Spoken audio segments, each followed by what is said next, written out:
Chapter 5, here we go. Doug Hogan here again with you. And in this chapter, we're gonna focus on color correction and grading, all the various elements in our comp to make your composites feel polished and seamless. Coming up next, you'll learn how to use nodes like the grade, ColorCorrect, HueShift, to balance all of the colors and all these different elements, and how to match them all together so it feels like one cohesive shot. We'll also explore some more advanced sliders in those tools, like the black point slider that really help you fine tune your elements, and techniques like how do we add realistic camera shake. But enough talking, we have a lot to do, a lot to learn. So let's get going. See y'all in there. All right, let's get into it. All right, we are going to be talking now on in this chapter of the course all about camera shake, color correction, all of those little bits of all those little tools, those little bits and pieces that we put together to get us, to that closer and closer to that final shot. Because this is not our final shot yet; we're still working. So I wanted to go through a little bit of some different color correction tools that we have to work with. So we've been working with grade nodes primarily. This is the base node, right? So inside of Nuke, you have, if I'm right clicking here, go to color, and as you can see, we have a ton of color correction tools ready to go. But which one do we choose? Well, you can already guess that, the core nodes usually have a nice little hotkey. So if it's got a hotkey next to it, it's most likely those are the main tools that you're going to be using. So we've been using grade, hotkey G, but I also wanted to talk about the color correct node. So we're going to be going down here and let's show you what the color correct node is really, really good for. So I'm going to throw my viewer on this retime node over here. A retime node is a super interesting node, and I use it all the time. It's for speeding up or slowing down footage. It's not super fancy, so you can get choppy results.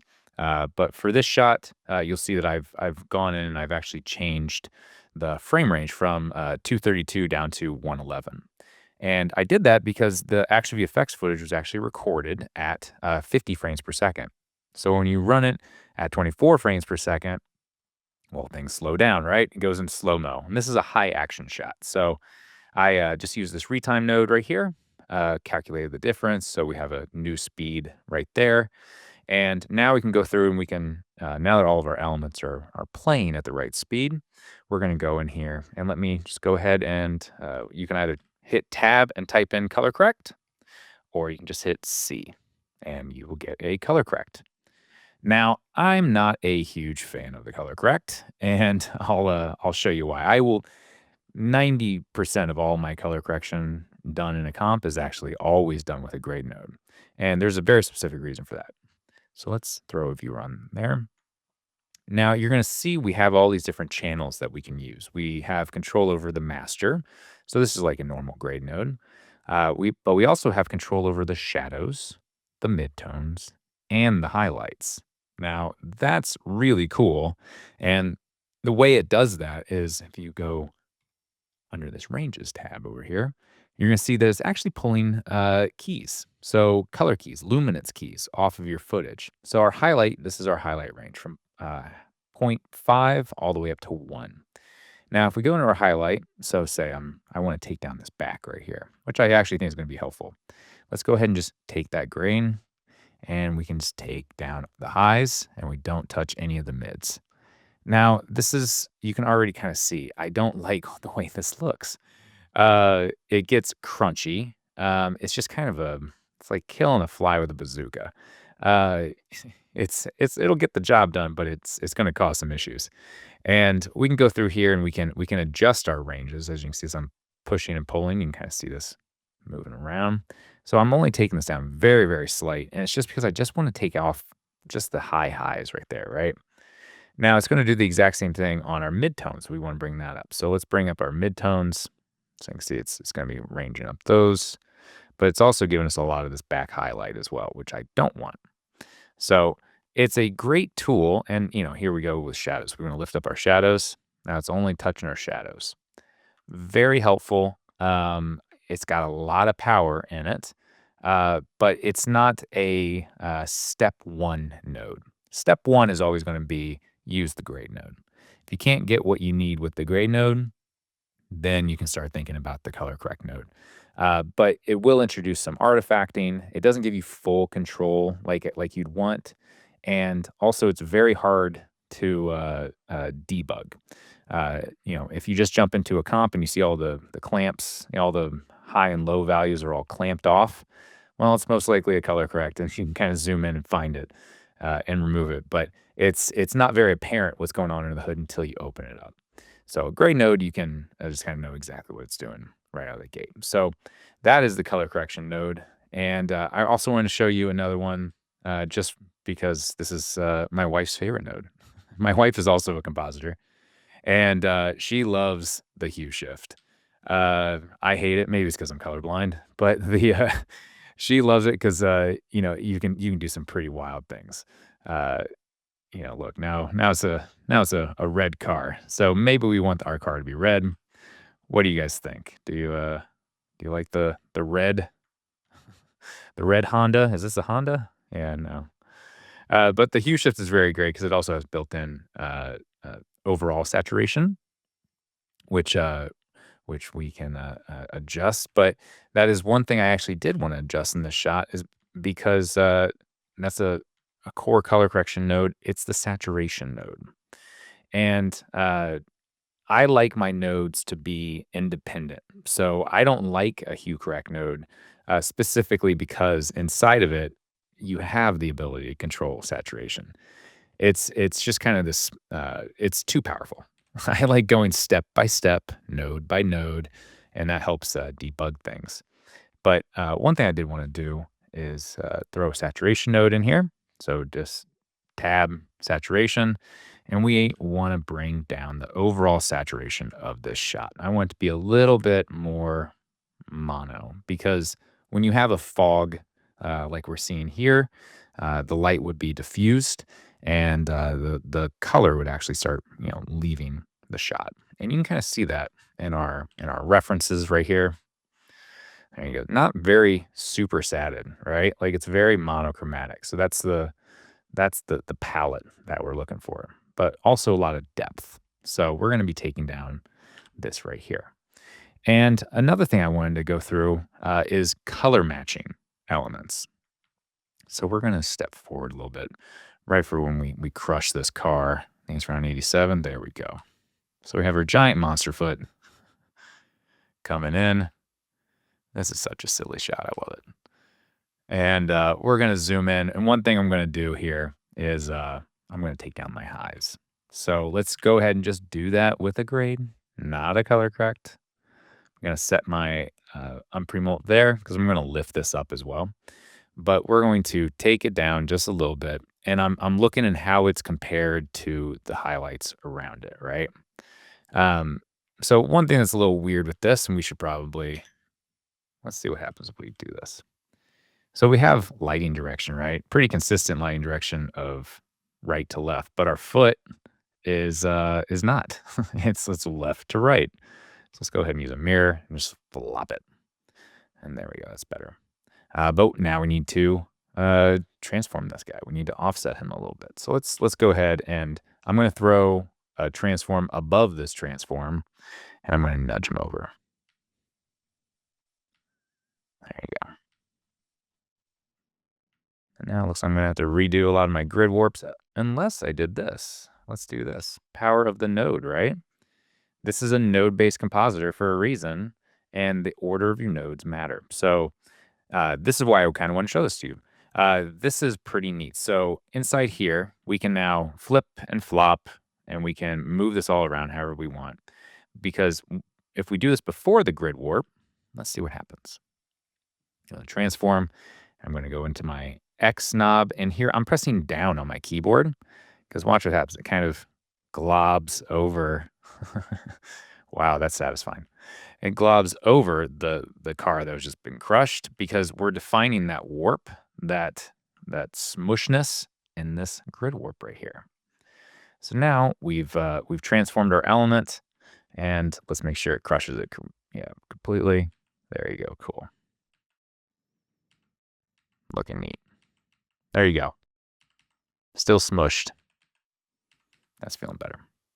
Now, another thing I wanted to do too is show you guys matching the overall black points of these cars. We did a little bit in the previous one, but I wanted to revisit this because it's not fully I'm not fully satisfied with it. We need to go through, and I'm taking up my gamma exposure. This is a little flux capacitor knob up here. And you can see immediately the deepest blacks of our alien foot do not match the deepest blacks of our car. So we're going to do that with this grade node as well, all in the same one. But we can do it in two ways: a lift, a gamma, or the black point. So again, we always start simple, right? So I'm going to start with the black point and it's inverted, so we want to take this down. And I'm not going to just drag it and be happy with it, because this is also about the color of the black point. So here, I'm going to go ahead and just kind of eyeball this. So you can you can hold down Control and watch these little numbers right down here. Hold down Control, and now we have a sample of that specific color. So we can see that we have this is a predominantly green with a little bit of blue, and then the ratio of the red is less than everything else. So this is super helpful, especially for colorblind people like me. So we have to go through here, and now we can balance our ratios. So let's go ahead and now compare this sample. I'm just clicking right there. Now you can see we have way too much red, right? So let's go ahead and take down that red. We want that red to be in a different range, probably more around little tiny bits. If you expand this out, you can then have more control over the numbers. But when I'm color correcting, I actually really love the up and down arrows of the keyboard. This is pretty helpful. So let's go ahead and just zero this out to 0.5, close as we can get. There we go, cool. And then what was our ratio again, right? We had green, and then red and blue are pretty much equal. So let's go ahead and back over here. We're going to reduce there we go, cool. And then we're going to match our green to the same amount, or our blue to the same amount, excuse me. Right around there. And now we're starting to be actually in the same range as everything else, but we need a little bit more green. And again, inverted values, so we want that a little bit higher. And now we're in range. Now we're in range. So now our color is going to be correct, but we can go through and I'm going to collapse this down a little bit, because now I'm just looking at the values, the value of my black point. So now we've locked in our color, and now we can just control value until it looks right. And that's about right there. So there you go. Perfect. I'm going to close that out. And now let's add a little bit of gamma, a little contrast. I'm just clicking outside of the one, and now I'm going to use the arrow key to go down, because I just want to make sure that we have the same amount of contrast everywhere. And now we're going to go in and adjust our black point again. So it's a lot of color correction inside of Nuke is give and take, right? You want to push and pull, and then bring back and reduce, all that good stuff.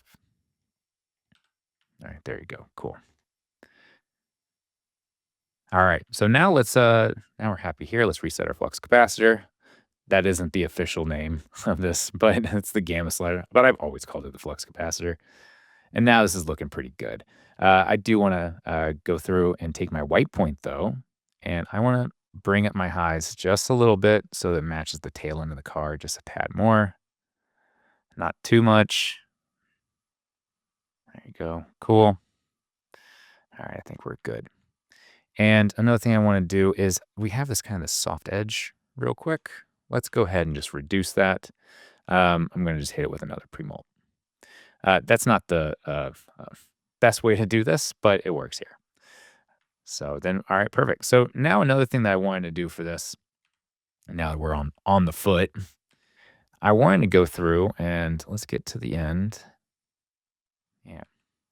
All right.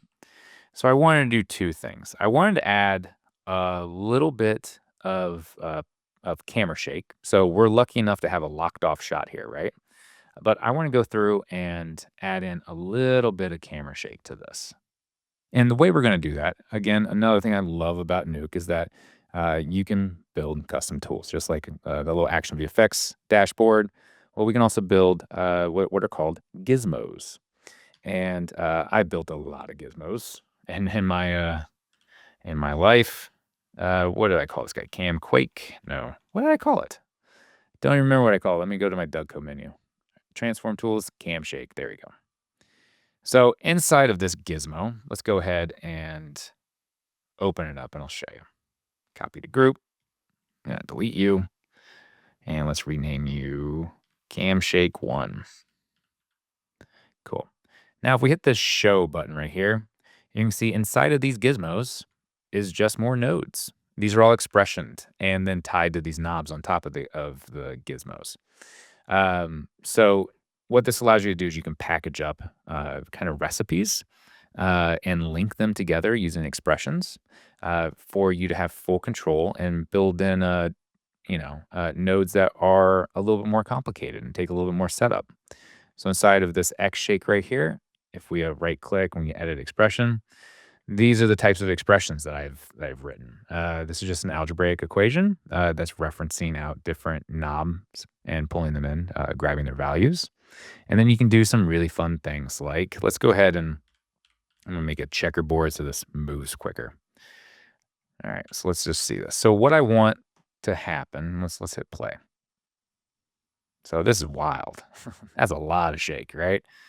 I don't want that much shake. I just want a little bit. So I'm going to take down my global shake amount. And there's also kind of this push and pull, and there's a rotation. I want to reduce my rotation a bit. And let's change our frequency because that's really what I want. I want just kind of this like handheld, drift, just kind of idle, just to give a little bit of that action that we're trying to push in here. So now, perfect. Now we have a perfect, let's go ahead, label this guy as handheld. Cool. So we can have that on our shot the entire time, which is really neat. Isn't that cool? So let's go ahead and copy, paste that again, because what I also want to have happen is when this explosion goes off, which let's get back to the same frame range. When does the explosion go off? It's probably going to go, let me throw a viewer on. There we go. Cool. All right. So it should be full camera shake, frame 90. So we're going to go ahead and keyframe this global shake amount at 1 there. And I'm going to pull this down, and then we're going to have that at 0. Because I want a little bit as like that car is getting crushed, like the foot's coming. Kind of, feel that little pre-shake roll. And let's go ahead and throw a viewer on this because we're going to have to adjust some other sliders. Because this is when all heck breaks loose. Like we're going to really, really shake the heck out of this. So let's go ahead and loop this. I'm going to loop it starting. Go ahead right there. I'm going to hit my in and out point. I'm just going to loop this because that's not intense enough, right? We want to have our frequency to be lower. So that means more rumble, right? Those quick succession motions, right? Shake amplitude. We want to kind of increase this. Yeah, there you go. High, high, high.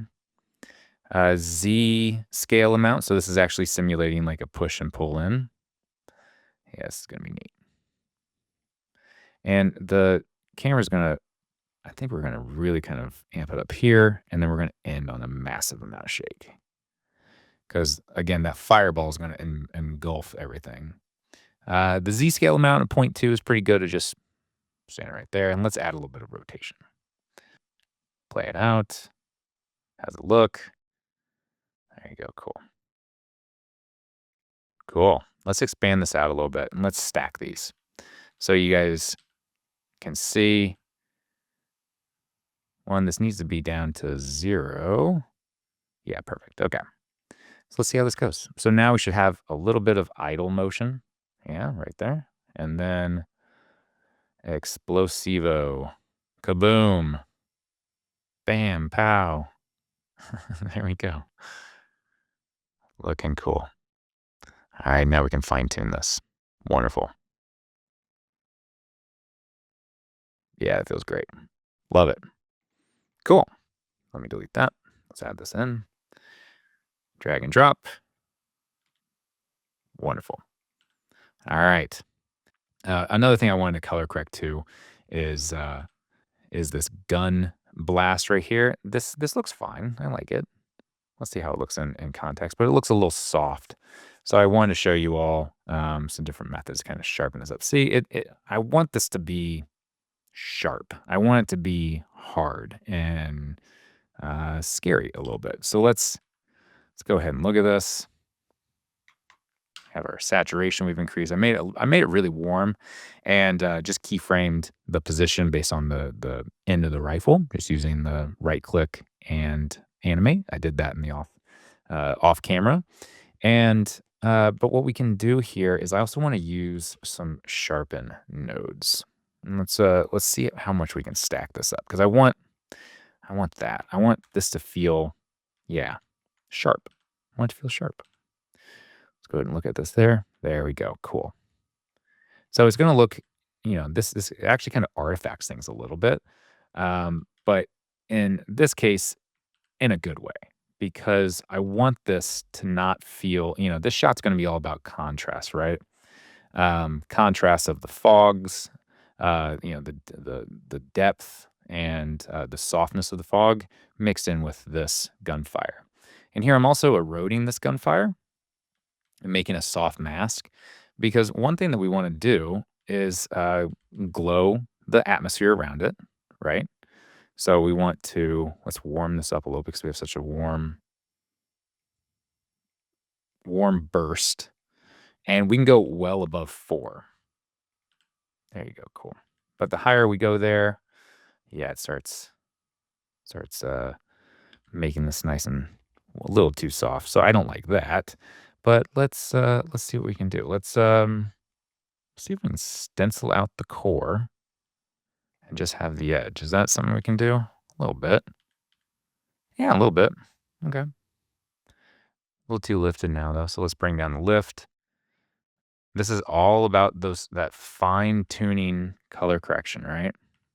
This is the majority of, the comps come together pretty fast, but then like you spend the majority of your time going through and just doing these little tiny adjustments, like really, really minor changes have a really large impact when you get to this level.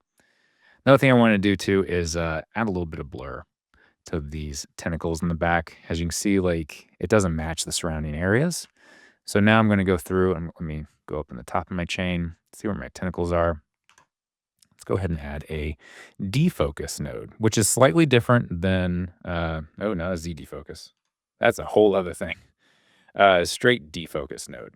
I like to use this when I get to this part instead of a blur, because it's weighted a little bit more correctly for how edges blur, but the inner parts of it's just a weighting of the fall off of the edge. And defocus just gives you a little bit of a nicer, more camera feel to it. It looks more realistic. So here I'm just going to kind of fine tune that.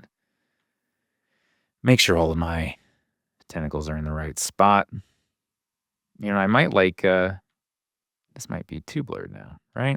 Let's do this. We have full control over each individual tentacle. So why don't we just do that? And here I'm going to change my channels to just RGBA, not all, because I don't want to blur the depth pass. I just want to blur the RGB image of it, not the haze on top of it, So let's find which one is which. That's that guy. Okay, cool.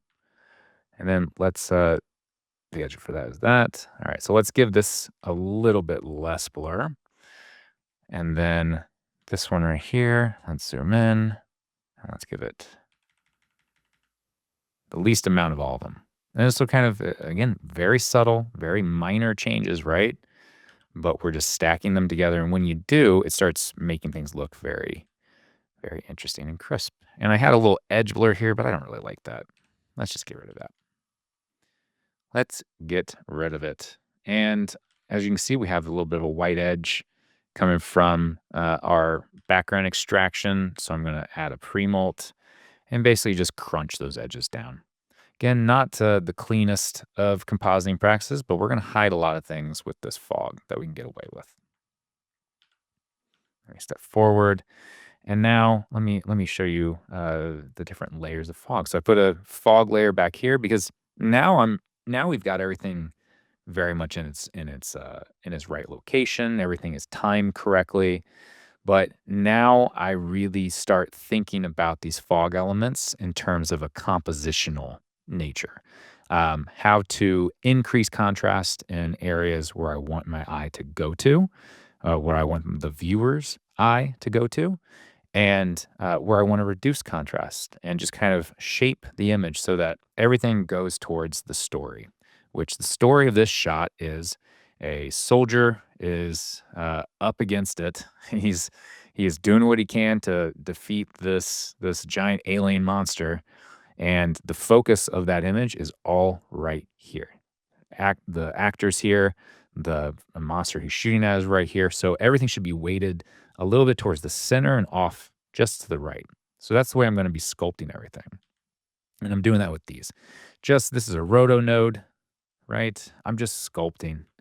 I'm just taking my points, I'm dragging, I'm just reducing contrast in areas and increasing it in others where I want to read more. So like, see, this tentacle goes back in fog. This one goes forward in fog. So that then as we layer these up, we can start doing some, we can start directing the eye in the appropriate way. I use ramps a lot during this. So this is just a nice little trick just to sculpt the areas. And this is going to look clippy. This is going to look not correct right now, and that's okay.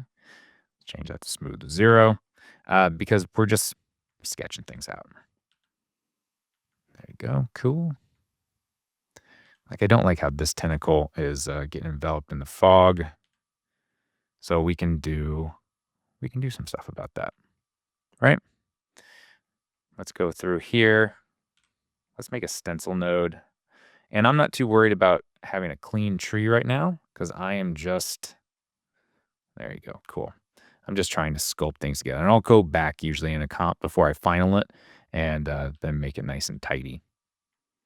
All right, now we're taking down overall saturation. And now let's start seeing how the depth starts building up. There you go. See that contrast? See how your eye is going towards that now? Might be a little bit too much, honestly. But let's see how it all comes together when we put all the elements. So we want layers of fog. Oh, yeah, see, there you go. Cool. Now let's add like a overall haze. Whenever I do, this is an overall haze right here, but again, I'm sculpting, right? So I really just wanted to have haze on the edge. So here's a soft roto where I'm just, again, basic nodes. These are these core nodes that you use for pretty much everything. And I'm sculpting basically like a little vignette where I want everything to be sculpted in a way that everything is right here, you know? So the side of the car can kind of go away a little bit, and it adds depth to the shot, I feel. It's a little bit more haze. So this is kind of foreground haze that I'm cutting the soldier out of because I want that's how I want things to be. Put that on top, and we'll put this on top as well. And I'm stretching out the sides here. This is an interesting one. That black outside. Let's see what we like best. Let's reset this to 1. Because I want to keep the scale, right? I don't want it to be too much. Yeah. Cool. Great. Now you can start seeing this. We're layering things together, right? We're layering them together. Now we've got our gunfire going. Just stepping through.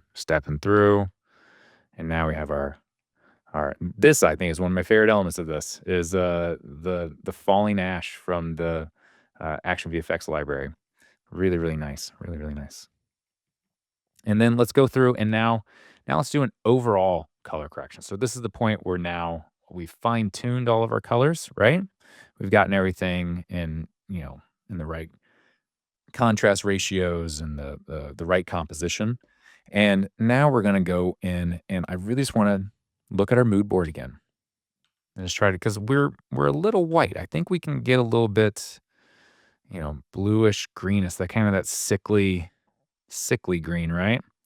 So let's go ahead and just kind of zone in right here. I'm going to make a constant node, and I'm going to, inside the swatch, I'm going to click it, and this makes a little color picker. And if I hold down Control now, I'm sampling that color, and it turns that constant color, that color. So if we Control Shift and click, we can sample a wide range. And now we have a really good idea over the general color that we want our whites of our fog to be. So let's go ahead and throw our viewer over here now again. Now I'm going to look up here. Now I'm going to hit 2. I'm going to hit W for a wipe. And there we go. Cool. So let's go ahead and where do I want my overall color to be? I guess the highlight right there, right? Yeah, let's go do that. All right, so let's go through it. R. All right. We're going to do this with what? Yeah, we're probably gamma. Gamma. So we're going to decrease our reds. Cool. We're going to decrease our greens. Cool. And we're going to decrease our blues. And you can see you're not all the same value. And then we're going to AA. That's looking pretty neat. But I do want to, I did like how it felt a little luminous. I liked the feeling that there was sunshine coming through here. So let's go ahead and increase that a little bit back to 1, just a tad. And now there you go. Cool. Just disable, enable, just kind of see the change. Again, we're doing minor changes at this point. When we get to that last little, right to the point where we're doing the final composite, which is what we're going to be doing in the next and final chapter, we're going to pull this all together. Minor adjustments. You would be shocked at how much time we spend tweaking just 0.02, 0.03, and then everything starts feeling cool. Another thing I want to do real quick before, I like how much contrast is here, but I also want to feel some depth to this. So let's go ahead and, I want to sculpt this a little bit more. Just a tab. Let's do it. Let's see what happens when we throw a ramp on. There you go. Cool. I just want to see.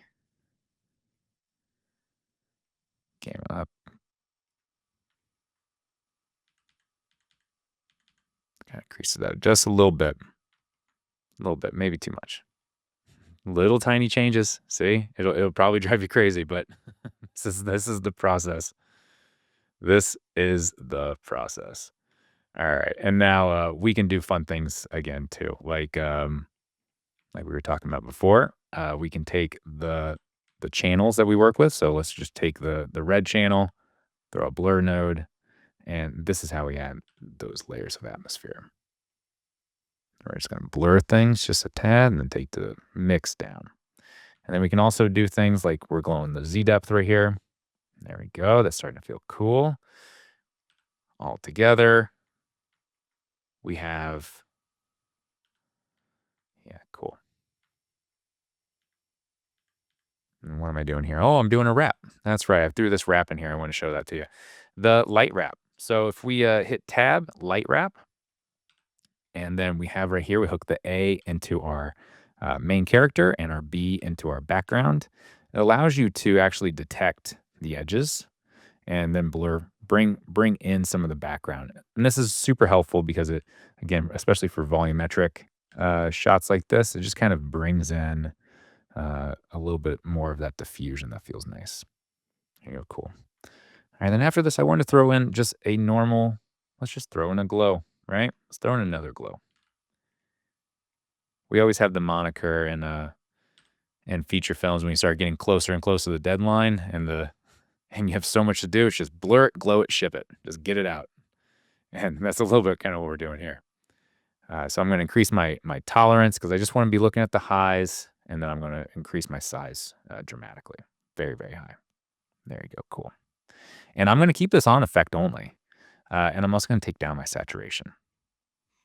Because now I can just take a merge. Since I'm just having the effect over here, now I have more control. And I can set my merge to screen. There you go. Now we're really starting to feel, the softness. The light is scattering. It's starting to feel cool. All right, great. So let's do this. I'm going to end this here. And now you get to look forward to the final chapter, which is coming up next, where we will take this, where I'm going to render this out. We're going to see this in motion. And I'm going to show you how to get that final 2%. So we're going to talk about, we've assembled all those final elements. We're going to be fine tuning things, adding that little bit of final polish along the way. And it's going to be fun too, because this is a very hard shot to do in just 3 hours. So I'm going to do it in warp speed. We're going to fast forward, and we're going to pull back out of real time, and you're going to see me work at the speed I normally do. And it's probably going to take me a little bit longer, but to you, it's going to feel like like no time at all. And then we'll have this really cool final shot that I can't wait to share with you. As always, get inside a Nuke, play around, break it, have some fun, and I will see you all next time. Well done finishing chapter 5. You have mastered essential color correction techniques from a colorblind compositor and learned how to match elements with precision and add that cinematic polish with things like camera shake. So this is the last big step before putting it all together. And in the next chapter, we'll do those last little bits of tweaking to assemble everything together into that final shot that's ready for the big or small screen. And we'll be adding in those crucial finishing touches, and we'll render the shot out as a finished sequence so you can show your friends. So let's bring it all home. Let's learn some more stuff. See you in there.